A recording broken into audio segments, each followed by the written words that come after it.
Ok, bienvenidos a un nuevo video de sistemas neurodifusos en el tema de redes neuronales artificiales. El día de hoy pues vamos a estar hablando de esta neurona en particular que se llama Adaline, porque es pues una abreviación de su nombre en inglés, Adaptive Linear Element. Y para eso fue que vimos la clase pasada, en el video pasado, vimos el método del descenso del gradiente. Vamos a ver por qué razón vamos a considerar ese método de descenso de gradiente aquí en la deducción de la regla delta, esta que vemos aquí, que es el algoritmo de actualización para los pesos sinápticos de esta red neuronal. Pero primero que nada, pues vamos a mencionar que esta neurona tiene dos fases, una fase de entrenamiento y una fase de aplicación.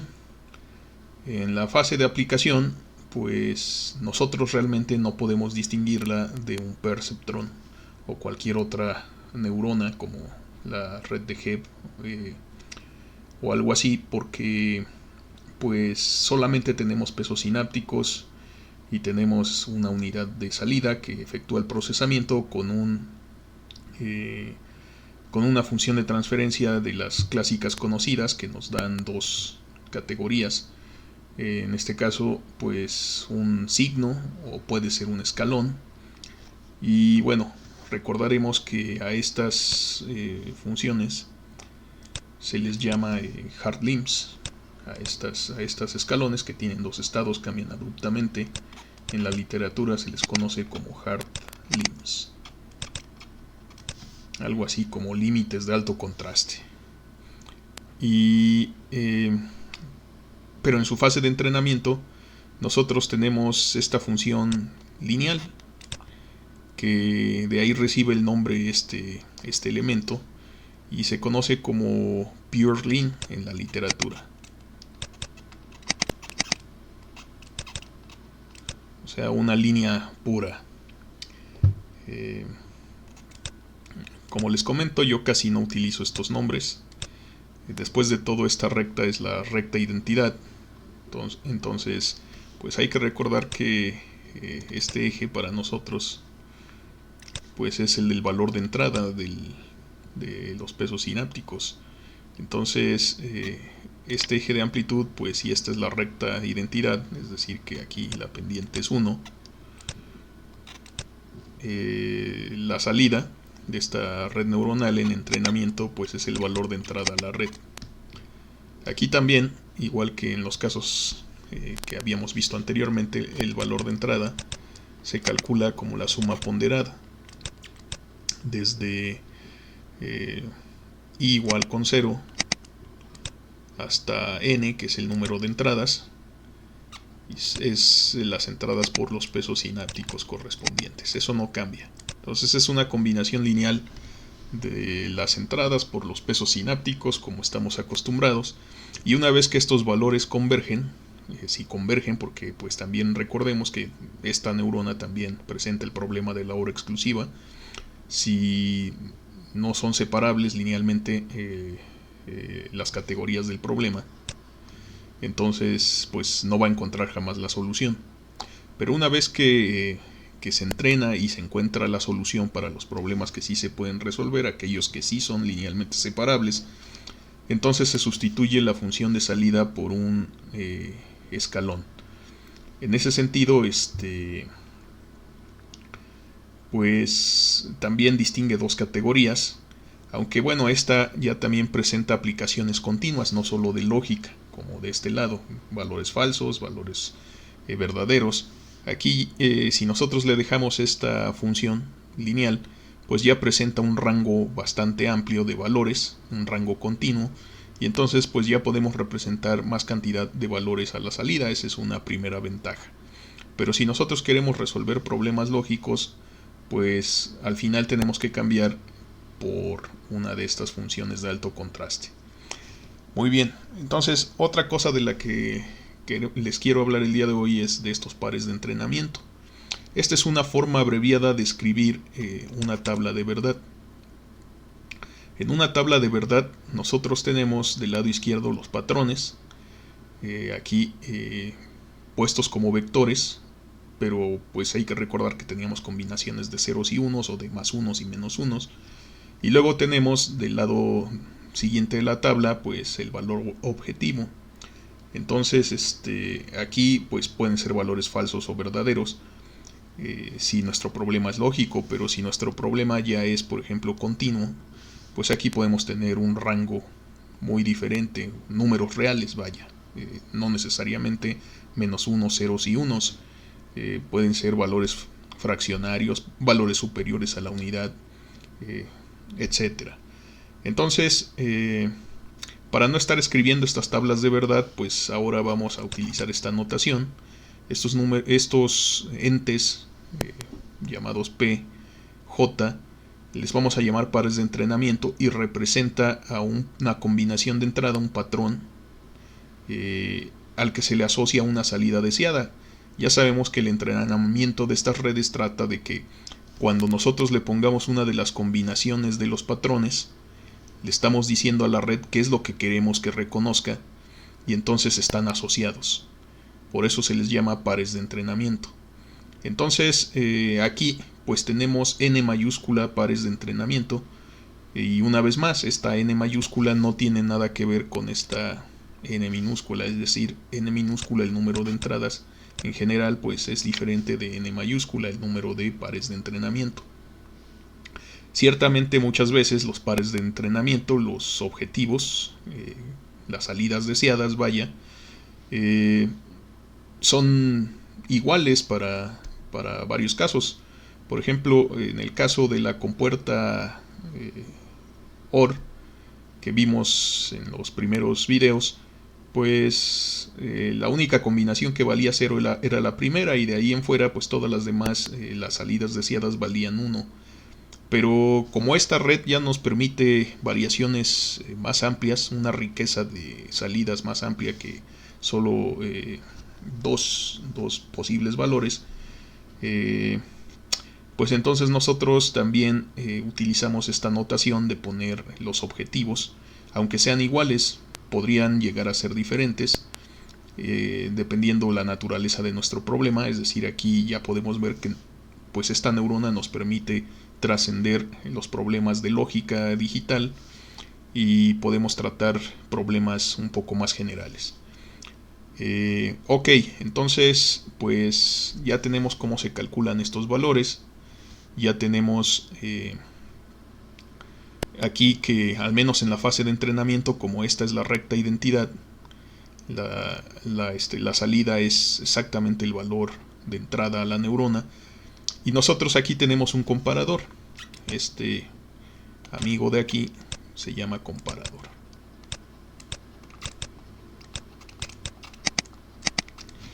Se llama comparador y lo que hace es comparar, o sea, calcula efectivamente el error. Este es el error. Si nosotros recordamos, es la expresión del error de salida. Y pues como podemos ver, es la diferencia entre lo que queremos menos lo que la red realmente calculó. Entonces, aquí estamos haciendo una notación, la estamos expandiendo, la notación que ya teníamos. Hay que recordar que el índice K nos dice en qué número de iteración vamos en nuestro proceso de actualización. Sin embargo, esta estrella nos dice a nosotros cuáles son nuestros valores deseados. Y pues aquí en estos patrones, si nos damos cuenta, parece que todos son iguales.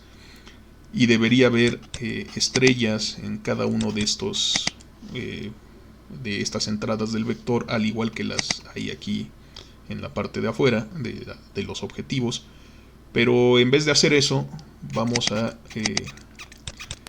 escribir como superíndice. Acuérdense que aquí no hay por el momento exponentes. Vamos a escribirle como lo hicimos aquí de este lado izquierdo. Vamos a escribirles el superíndice que haga alusión a qué patrón corresponden. Por ejemplo, al primer patrón, entonces aquí sería 1 y 1. Al segundo patrón, aquí sería superíndice 2. Y al patrón enésimo, al último patrón, pues le ponemos esta n mayúscula. Entonces cuando nosotros veamos una x con un superíndice, luego vamos a saber que estamos hablando de los patrones de entrada. En el caso de la salida, pues ahí no hay tanta confusión. Por otro lado, si hablamos de una señal de entrada en particular, es decir, si hablamos ya en la fase de aplicación cuando la entrada es arbitraria y no necesariamente pertenece a estos n mayúscula patrones, pues entonces no le ponemos superíndice, es una entrada en general. Bien, además estamos viendo que a los Ws aquí les puse esta m mayúscula como superíndice, y hay que recordar que siempre en nuestras reglas de aprendizaje hablamos de WK más 1 igual a WK más algún delta de W, y aquí sería el iésimo de todos estos. Entonces esta K pues representa la iteración del proceso en el que estamos, y entonces estos son los valores antiguos y este de aquí pues representa al nuevo valor. Entonces pues m en realidad es el valor final que tiene el índice k, es el valor final que resuelve el problema. Entonces podríamos pensar que k se mueve desde 0, de 1 en 1, hasta el valor final, m mayúscula. Entonces con esto estamos haciendo nuestra notación un poco más completa para representar con precisión lo que tenemos que hacer. Bueno, la regla delta no es muy diferente a estas de aquí. Ahorita vamos a ver que de hecho se parece mucho a la del perceptrón, pero está derivada en función de el error cuadrático. Entonces esta red Adaline en particular es óptima en el sentido de los mínimos cuadrados, y es aquí donde entra en juego el video de la clase pasada donde hablamos del método del descenso del gradiente. Entonces bien, nosotros vamos a definir el error cuadrático de salida para esta red en el entrenamiento de la siguiente forma.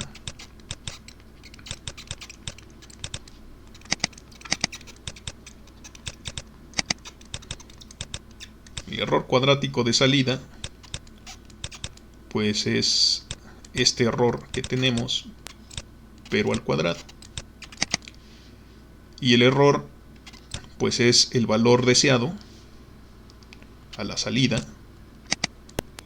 correspondiente al jésimo patrón menos el valor de entrada que se calcula a través de los patrones. Entonces pues aquí vamos a dejarlo de esta forma, pero está al cuadrado, entonces lo ponemos al cuadrado. Si nosotros pues vemos esta forma de calcular nuestra combinación lineal del valor de entrada, entonces podemos reemplazarlo aquí y escribir esto de una forma más general, más expandida,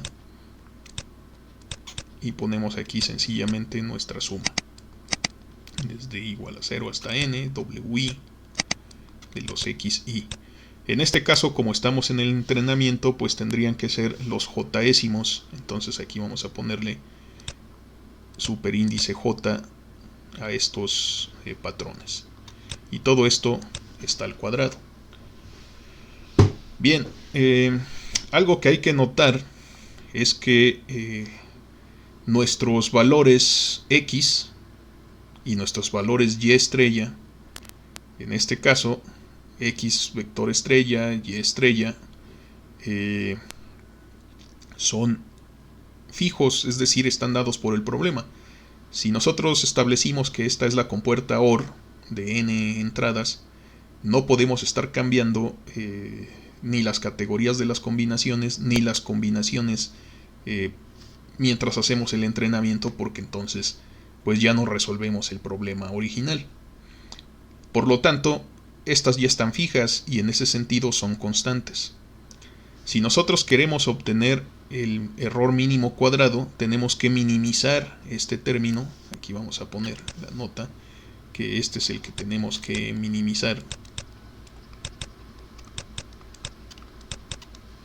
Pero, pues, ¿cuáles son los elementos que están cambiando? Aquí en este dibujo, pues los vemos.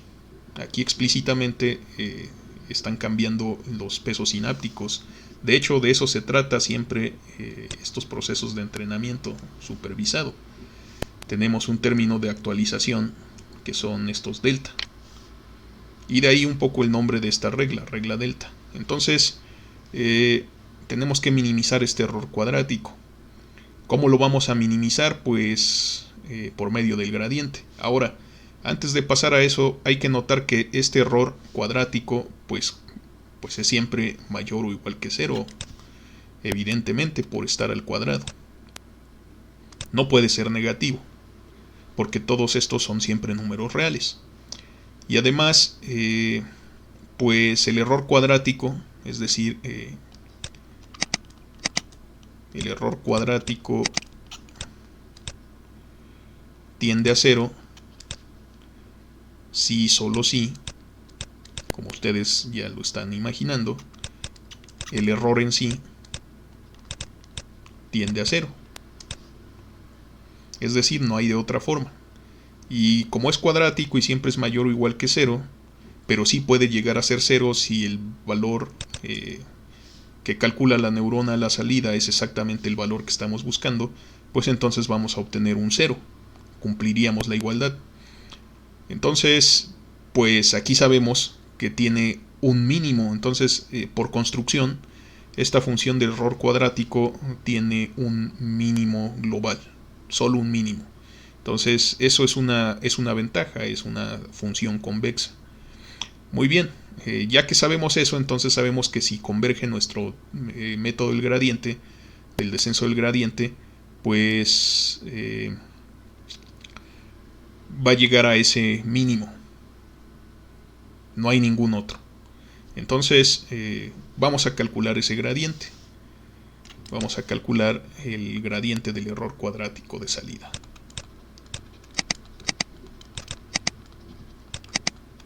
Pero lo vamos a hacer por componente. Gradiente del error cuadrático. Vamos a ponerlo así, para no escribir tanto. Y este es el gradiente del error cuadrático de salida.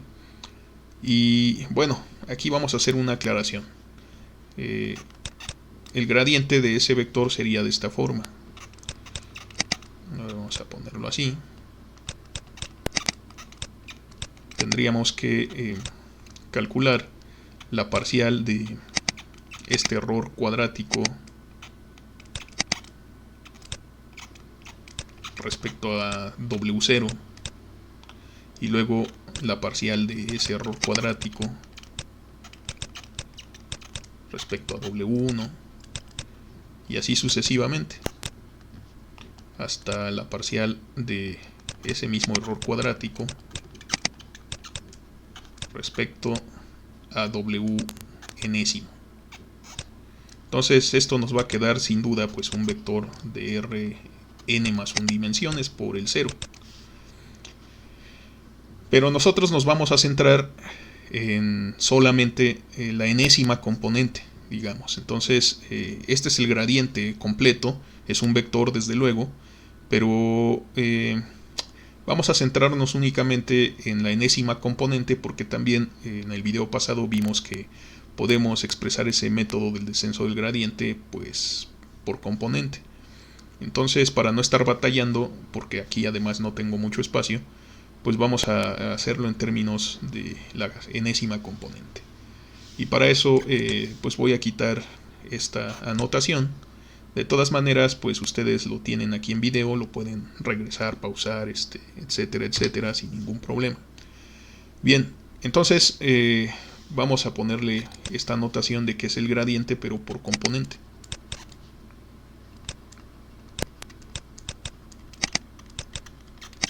Y desde luego nos vamos a fijar pues en la iésima componente. Entonces derivamos parcialmente nuestro error cuadrático respecto al iésimo peso sináptico. Entonces, si nos damos cuenta, pues nos va a quedar aquí la derivada de este término. Para ser más específico, por completitud, lo voy a escribir. Sé que pues esto puede parecer exagerado, pero más vale asegurarnos. Entonces, esto es lo que tenemos que derivar. Y sí, ya sé lo que están pensando, se ve monstruoso, pero en realidad es muy sencillo. Muy sencillo. Solo tenemos que aplicar la regla de la cadena de una forma ordenada. Y bueno, aquí vamos a derivar respecto a la componente iésima, pero como esta expresión está escrita en términos de la suma iésima, pues vamos a cambiarle nada más por esta ocasión el índice y vamos a escoger otra letra. Entonces, en vez de ser i, vamos a escoger otra letra que sea nuestro índice, que denote pues qué número de entrada y qué número de peso sináptico estamos utilizando. Entonces, pues si nos damos cuenta, ya escogimos K, ya escogimos J, ya escogimos N minúscula, N mayúscula, M mayúscula. Vamos a pensar en la letra R. Esa no la hemos escogido, entonces solo por esta ocasión. Entonces, en esta notación, pues R va de 0 a N igual que I, aquí. Y se mueve desde 0 hasta N. Entonces, hay que recordar cuáles son nuestras constantes.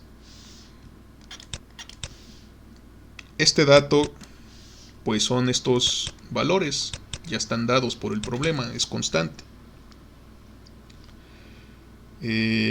Estos datos ya están dados por el problema, son constantes. Los únicos datos que se tienen que adaptar son estos pesos sinápticos y entonces pues vamos a hacer la derivada en esos términos. Así que por eso es muy sencillo realizar este cálculo. Esto es un cuadrado, la derivada, pues hay que derivar primero el cuadrado y después derivar respecto a wi, pues la derivada de lo que, o sea, la suma de lo que está aquí adentro. Entonces, pues si nos fijamos bien, pues nos va a quedar dos veces todo esto. Ya no voy a escribirlo así porque es engorroso, mejor lo voy a escribir así: yjésimo deseado menos el valor de entrada. Ya no está el cuadrado y ahora tenemos que derivar este término respecto a wi, pero solo hay una wi en todo este recorrido. O sea, aquí estamos pensando que i es fijo. Es, por ejemplo, el 1 o el 2. Digamos que fuera el 2 respecto a w2, pues en todo el recorrido desde r0 hasta n, r solo vale 2 en una instancia y las derivadas parciales de todas las otras r's respecto a i igual a 2, o sea w2, pues valen 0. Entonces aquí pues nada más conservamos el signo, es negativo, y la derivada pues nos va a salir xésimo del patrón jésimo. Entonces ya nada más lo reacomodamos, nos queda 2 y aquí nos quedaría yj deseado, o sea, alguno de estos objetivos, y pues menos el valor de entrada. Dicho sea de paso, esto sabemos que es el error, késimo, ya sin el cuadrado, el jésimo error en el instante k. Entonces, ¿qué nos falta? Pues multiplicar por la iésima componente, o sea, la correspondiente entrada del peso sináptico que estamos minimizando, correspondiente al jésimo patrón, a la combinación que estamos presentando en ese momento. Entonces pues aquí es XY, bueno, puse esa ahí un poco arriba. Vamos a moverla tantito para que nos deje escribir aquí nuestro superíndice J.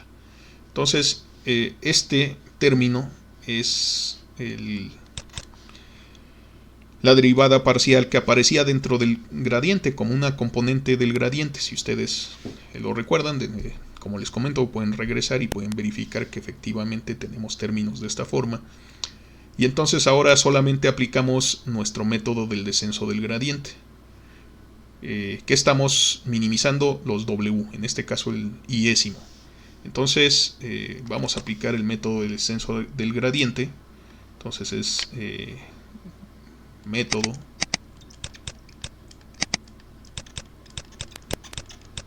del descenso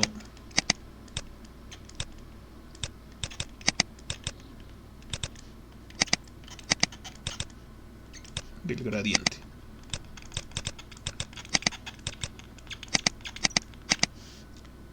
Entonces, si nosotros recordamos, pues tenemos el W iésimo, pero ahora siguiente, el instante K más 1, es igual al W iésimo del instante K, menos, en esta ocasión, un tamaño de paso adecuado. Vamos a llamarle a ese tamaño de paso alfa 0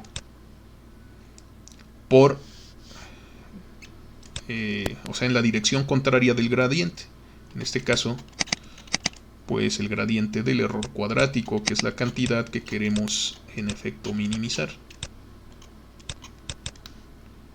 Y esto pues se vale desde i igual a 0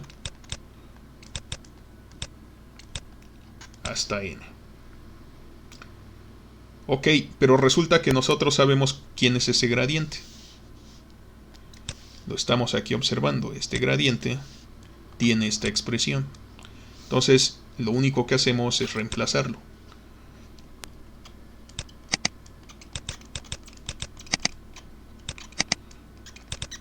Entonces, menos por menos es más, y aquí me va a quedar más 2 veces alfa 0 por el resto de esta expresión. Entonces, pues tendríamos la salida deseada en el jésimo patrón menos el valor de salida en ese momento por la entrada iésima del jésimo patrón, y todo esto pues se vale para i igual con 0, 1 así hasta n, que es el número de entradas, y j desde 1, 2 hasta n mayúscula, que es el número de patrones. Y podríamos ser todavía más estrictos y decir que pues también se vale para k desde 0, 1, 2, hasta un número m mayúscula. Este número m mayúscula está relacionado con el número de épocas. O sea, no es exactamente, por eso no le pongo aquí un igual, pero está relacionado. Entonces, dependiendo de las épocas máximas, pues será el valor final permitido, pero puede ser que converja antes. Entonces, esta que voy a encerrar aquí en este color anaranjado, con otra herramienta, esta es nuestra famosa regla delta.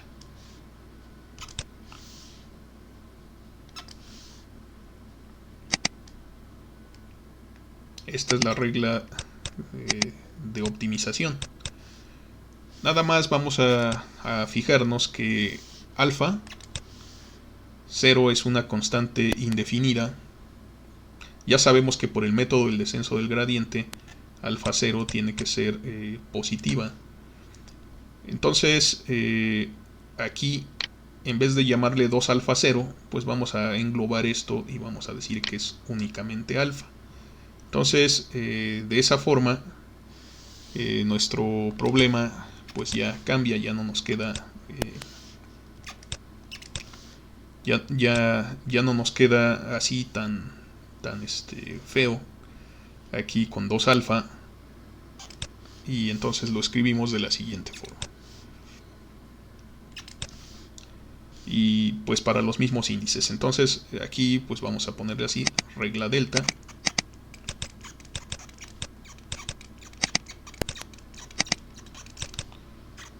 resulta el nuevo valor es igual al valor anterior más alfa veces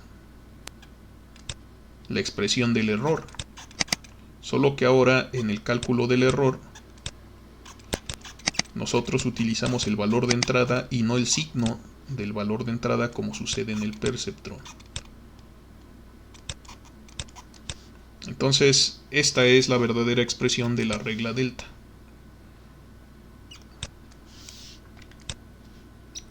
Esa es de la que, digamos, conviene acordarnos,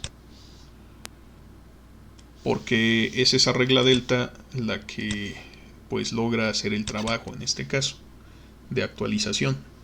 Entonces vemos cómo aplicando el método del descenso del gradiente vamos a lograr optimizar el error cuadrático, hacerlo que tienda a cero, y la regla que nos salió se parece a la del perceptrón, que era una modificación de la regla de Hebb.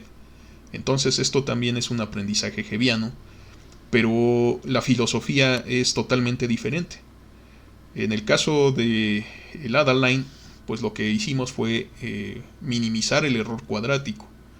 En el caso del perceptrón fue una extensión de la regla de Hebb, y la regla de Hebb procede de un concepto psicológico de que así como somos las personas en la sociedad, así somos las personas en lo individual, y así son las neuronas en el cerebro de cada persona.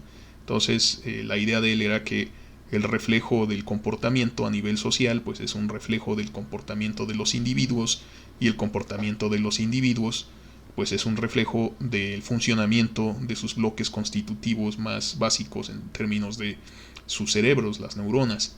Entonces de alguna forma era como que introspectar ese conocimiento, y llegamos a una regla parecida, pero aquí llegamos a esa regla con argumentos puramente matemáticos de optimización del error cuadrático.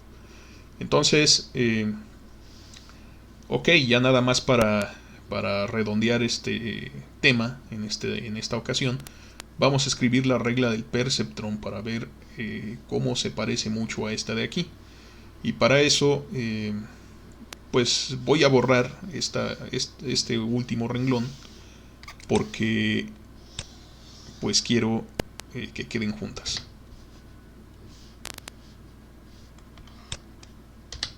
Entonces vamos a escribir la regla de aprendizaje del perceptrón, recordando que esta es para el Adaline.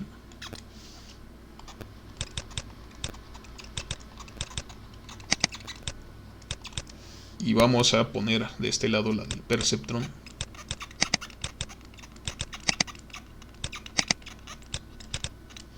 Pero pues la vamos a escribir con la notación que tenemos aquí. Extendimos un poco la notación en este video. Entonces, en el caso del perceptrón, si nosotros utilizamos desde el principio, ahí se utilizan los hard links, no se utilizan las líneas. Entonces, desde el principio la salida pues solo vale 1, menos 1 o 0. Entonces aquí para el perceptrón sería muy similar. Más alfa veces el error, pero aquí es donde está la diferencia. Es la salida deseada para el jésimo patrón, pero es menos el signo del valor de entrada de la neurona por la entrada correspondiente, o sea la iésima entrada para el peso sináptico iésimo, pero correspondiente al jésimo patrón. Entonces pues nos fijamos cómo se parecen muchísimo. Básicamente aquí está la diferencia. Aquí no utilizamos el signo porque nuevamente es la recta identidad. En el perceptrón utilizamos el signo porque desde el principio aquí no tenemos esa función de transferencia lineal, sino desde el principio tomamos esta función de transferencia de alto contraste.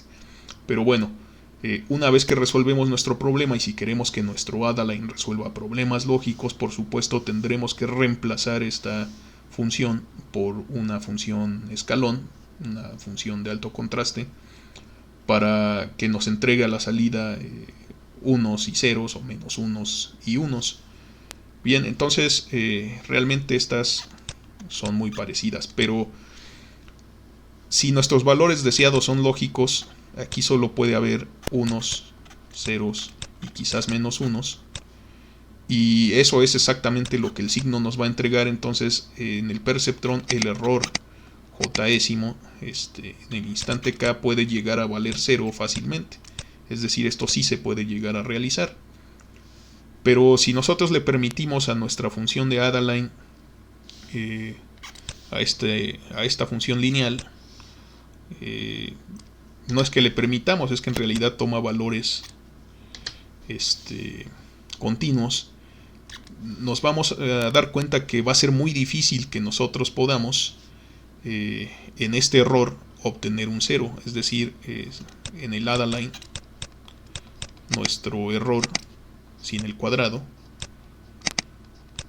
difícilmente va a valer 0, por el hecho de que aquí no estamos tomando el signo del valor de entrada. Si recuerdan, antes en las tablas de entrenamiento que hicimos en los videos anteriores para el perceptrón, los valores de entrada pues nos salían a veces de 5, a veces de menos 3, y en todo caso pues sus signos eran menos 1 o 1, pero en este caso pues tendríamos que trabajar con ese menos 3, con ese más 5. Entonces pues si nuestros valores deseados solo me permiten otra vez el rango de menos 1, 0 o 1, aquí en realidad me permite utilizar cualquier valor real.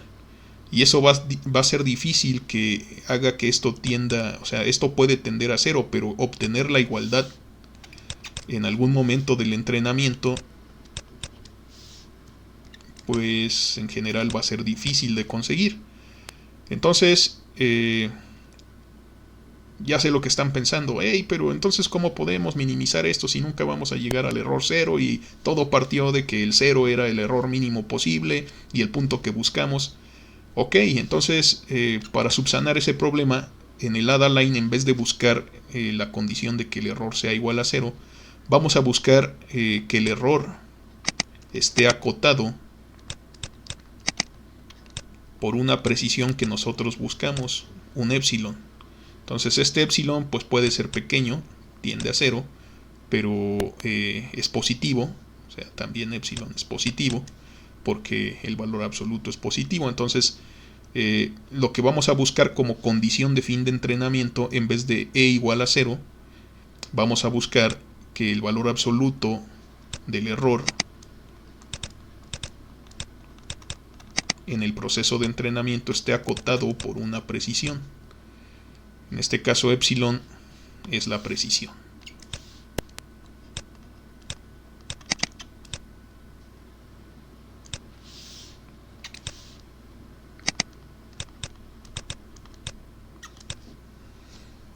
Ok, entonces pues así es como difiere el perceptrón del Adaline, y para nosotros aquí sí vamos a poder obtener esta condición. Por ejemplo, si épsilon fuera en vez de 0, como aquí que tenemos por fuerza que obtener el 0, aquí podríamos proponer un valor pequeño pero diferente de 0. Por supuesto, entre más pequeño sea, pues más trabajo nos va a costar obtener más épocas de entrenamiento vamos a necesitar. Y bueno, para no volver a hacer otro video de esta parte del Adaline, ya vamos a decir entonces que, por ejemplo, aquí en nuestros ejemplos anteriores, en los que habíamos estado viendo los casos de las compuertas lógicas, Aquí rápidamente pues vamos a pensar en la compuerta lógica OR o en la AND, en cualquiera de ellas, para patrones bipolares. Si revisamos los videos anteriores, pues vamos a encontrar dibujos como estos, donde si esta fuera la compuerta OR, pues el único valor negativo es el que está aquí en -1,-1, y de ahí en fuera todos los otros valores pertenecen a la categoría positiva. Entonces aquí sería el 1,1, aquí sería el 1,-1 y aquí sería el -1,1. Ok, vimos que el perceptrón era capaz de seleccionar alguna recta, pero honestamente, ¿cuántas rectas podemos encontrar que dividan estas dos categorías? Pues pueden ser muchísimas. Todas estas que estoy dibujando resuelven el problema. Sin embargo, en el caso del Adaline, el Adaline va a seleccionar la recta, la mejor recta que separe las dos categorías en el sentido de los mínimos cuadrados, es decir, es la recta óptima. Vamos a imaginar, no, esa no es una recta, vamos a imaginar que fuera esta recta en amarillo. Esa es la recta de decisión óptima, esa es la que calcula el Adaline. Entonces, todas las otras rectas pues son del perceptrón o de la red de Hebb, etcétera, etcétera, pero esta en amarillo es la recta óptima de decisión que separa las dos categorías porque minimiza el error cuadrático medio. ¿Qué quiere decir eso? Pues que la distancia de este punto, el cuadrado de la distancia de todos estos puntos, si lo sumamos con respecto a esta línea recta y esta de aquí, pues es la mínima distancia, es decir, esta distancia más esta distancia pequeña más esta distancia, si la sumamos las cuatro distancias, es la mínima que podemos obtener. Entonces, de alguna forma, esta recta amarilla, la recta óptima, es la que pasa más cerca. O sea, minimizamos el cuadrado de estas distancias. Entonces es la que pasa más cerca de todos los puntos al mismo tiempo, por decirlo así. Entonces, si nosotros graficamos, por ejemplo, para alguna de las rectas azules, la misma idea, pues a lo mejor esta de aquí es muy pequeña, esa magnitud está casi sobre el punto rojo. Pero pues vamos a encontrar que es una gran distancia a este punto verde, y aquí es mayor la distancia al primer punto, y no se diga hacia este punto, ¿verdad? Es prácticamente la misma según el dibujo. Por supuesto, mi recta amarilla no es la óptima, yo la tracé nada más para ilustrar el propósito. Entonces, pues es la recta óptima que calcula el Adaline, es la mejor recta de decisión en el sentido de los mínimos cuadrados. Bueno, esta regla delta no parece la gran cosa, parece que nos complicamos demasiado para obtener algo que es muy similar a lo que pasa en el perceptrón, pero y que además nos metemos en problemas con parámetros adicionales, pero en realidad es la puerta que nos abre la posibilidad de poder entrenar redes neuronales más profundas. A los científicos de redes neuronales les llevó bastante tiempo, les llevó aproximadamente 10 años encontrar esa solución, pero no era que fuera obvia, pero es sencilla esa solución, y quizás a veces las cosas son demasiado sencillas y la gente no busca ahí porque precisamente muchas veces son demasiado sencillas las soluciones. Entonces todo se reduce a lo que hicimos aquí al aplicar la regla de la cadena para minimizar esta esta función. Entonces, eso a veces no es lo que las personas buscan. Se piensa a veces que los problemas difíciles o problemas más complicados pues deben tener métodos de solución más complicados, y pues eso costó en aquella época 10 años de atraso. Pero bueno, por fortuna ahora las redes neuronales han progresado bastante desde los años 80 hasta la fecha actual, y llevan prácticamente 40 años de avance continuo, y pues ahora realmente tienen capacidades asombrosas. Entonces, pues vamos a ver una red muy poderosa en videos posteriores. Ya casi estamos en ese momento. Uno que se conoce como perceptron multicapa, que se entrena con el algoritmo de retropropagación del error. Bueno, por mi parte el día de hoy es todo. Espero que este video les haya gustado, haya sido útil. Por favor procuren repasar en el video la notación que estamos utilizando, porque vamos a seguir con ella, y se está enriqueciendo cada vez. Entonces, también deseo que este video les haya gustado y que les sea de utilidad, y pues que se encuentren muy bien.